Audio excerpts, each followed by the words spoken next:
बिस्मिल्लाहिर्रहमानिर्रहीम। अस्सलाम वालेकुम। Class 3 maths new countdown page number 18। Students, we had done question number 5. Today we will do question number 6. Let's start. Write these in descending order. आज हम descending order करेंगे।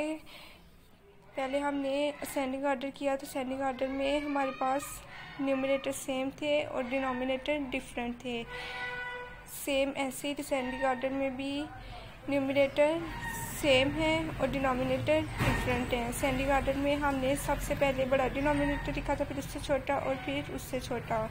Descending order में हम सबसे पहले छोटा डिनोमिनेटर लिखेंगे, फिर उससे बड़ा और फिर उससे बड़ा, क्योंकि अगर न्यूमरेटर हमारे पास सेम हो तो डिनोमिनेटर हमारे पास जितना छोटा होगा उतनी ही वैल्यू बड़ी होगी। हमने सबसे पहले बड़ी वाली वैल्यू, फिर उससे छोटी और फिर उससे छोटी पुट करनी है।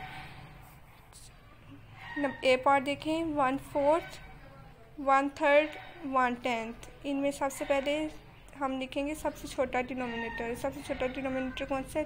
3। हम लिखेंगे 1/3, फिर उससे बड़ा 1/4, फिर उससे बड़ा 1/10। इस तरह हमारे पास सबसे बड़ी वैल्यू क्या आई? 1/3, उसके बाद 1/4, उसके बाद 1/10। सबसे बड़ी उससे छोटी और फिर उससे छोटी। बी पार्ट देखें, 2 6, 2 8, 2 5। सबसे छोटा डिनोमिनेटर है इसमें 5, इससे बड़ा 6 और इससे बड़ा 8। सबसे पहले हम लिखेंगे 2 5, उसके बाद 2 6, उसके बाद 2 8। सबसे बड़ी हमारे पास वैल्यू आई 2 5, उससे छोटी 2 6, उससे छोटी 2 8।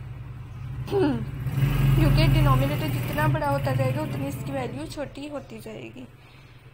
सी पार्ट देखें, 2 7, 2 5, 2 3। सबसे पहले हम लिखेंगे 2 3, उसके बाद 2 5, फिर 2 7। सबसे बड़ी वैल्यू हमारे पास आई 2 3, उससे छोटी 2 5, उससे छोटी 2 7। डी पार्ट देखें, 3 9, 3 7, 3 4। सबसे छोटा डिनोमिनेटर है इसमें 4, फिर उससे बड़ा 7, फिर उसके बाद 9। हम लिखेंगे 3 4, उसके बाद 3 7, फिर उसके बाद 3 9। इस तरह हमारे पास वैल्यू आई 3 4, सबसे बड़ी, उससे छोटी 3 7 और उससे छोटी 3 9। ई पार्ट देखें, 1 6, 1/2, 1 7। सबसे छोटे 2, उससे बड़ा 6 और उससे बड़ा 7। सबसे पहले हम लिखेंगे 1/2, इसके बाद 1 6, उसके बाद 1 7। इस तरह हमारे पास सबसे बड़ी वैल्यू आई 1/2, उससे छोटी 1 6, उससे छोटी 1 7। एफ पार्ट देखें, 1 9, 1 4, 1 5। सबसे छोटा डिनोमिनेटर है हमारे पास 4, उससे बड़ा 5 और उससे बड़ा 9। हम लिखेंगे 1 4, उसके बाद 1 5, उसके बाद 1 9। इस तरह हमारे पास सबसे बड़ी वैल्यू आई 1 4, उससे छोटी 1 5 और उससे छोटी 1 9। क्वेश्चन देखें, question number 7, circle the biggest, tick the smallest. आपने जो बिगेस्ट है उसको सर्कल करना है और जो स्मॉलेस्ट है उसको टिक करना है। ए पार्ट देखिए, 1/4, 1 8, 1 6, 1/3, 1/2, 1 9। जो सबसे छोटा हमारे पास डिनोमिनेटर होगा वो वैल्यू हमारे पास बड़ी होगी, और जो सबसे बड़ा डिनोमिनेटर होगा वो वैल्यू हमारे पास छोटी होगी। उसको हम टिक कर देंगे। इसमें सबसे छोटा डिनोमिनेटर हमारे पास 2 है, 1/2 को हमने सर्कल कर दिया। ये हमारे पास बिगेस्ट वैल्यू है इसलिए हमने इसको सर्कल कर दिए। और 9 इसमें सबसे बड़ा डिनोमिनेटर है, ये वैल्यू हमारे पास छोटी है इसलिए हमने इसको टिक कर दिया। बी पार्ट देखें, 4 5, 4 10, 4 7, 4 9, 4 8, 4 6। इसमें हमारे पास बिगेस्ट वैल्यू 4 5 है, इसको हमने सर्कल कर दिया। स्मॉलेस्ट क्या है?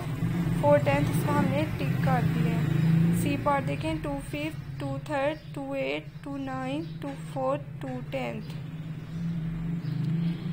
इसमें सबसे छोटा हमारे पास डिनोमिनेटर 3 है, 2 3 हमारे पास बिगेस्ट वैल्यू है इसलिए हमने इसको सर्कल कर दिया है। और सबसे बड़ा डिनोमिनेटर 10 है, 2 10 हमारे पास स्मॉलेस्ट वैल्यू है इसलिए हमने इसको टिक कर दिया।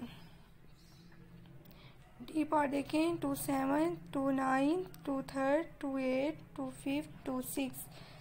सबसे छोटा जो हमारे पास है डिनोमिनेटर वो 3 है। 2/3 हमारे पास बिगेस्ट वैल्यू है, इसलिए हमने इसको सर्कल किया, और 2/9 हमारे पास स्मॉलेस्ट वैल्यू, इसलिए हमने इसको टिक कर दिया। ई पार्ट देखें, 1/5, 1/10, 1/7, 1/3, 1/4, 1/8। सबसे छोटा डिनोमिनेटर हमारे पास 3 है, 1/3 हमारे पास बिगेस्ट वैल्यू, इसको सर्कल किया। सबसे बड़ा डिनोमिनेटर इसमें हमारे पास 10 है, और ये हमारे पास स्मॉलेस्ट वैल्यू, इसको टिक कर दिया। एफ पार्ट देखें, 3/8, 3/7, 3/4, 3/9, 3/10, 3/5। इसमें सबसे छोटा डिनोमिनेटर हमारे पास 4 है, और ये हमारे पास बिगेस्ट वैल्यू, इसको सर्कल किया। और सबसे बड़ा डिनोमिनेटर हमारे पास 10 है, और ये स्मॉलेस्ट वैल्यू है, इसलिए इसको टिक कर दिया। Students, I hope you understand. Take out the book and solve these sums on your book. Allah Hafiz.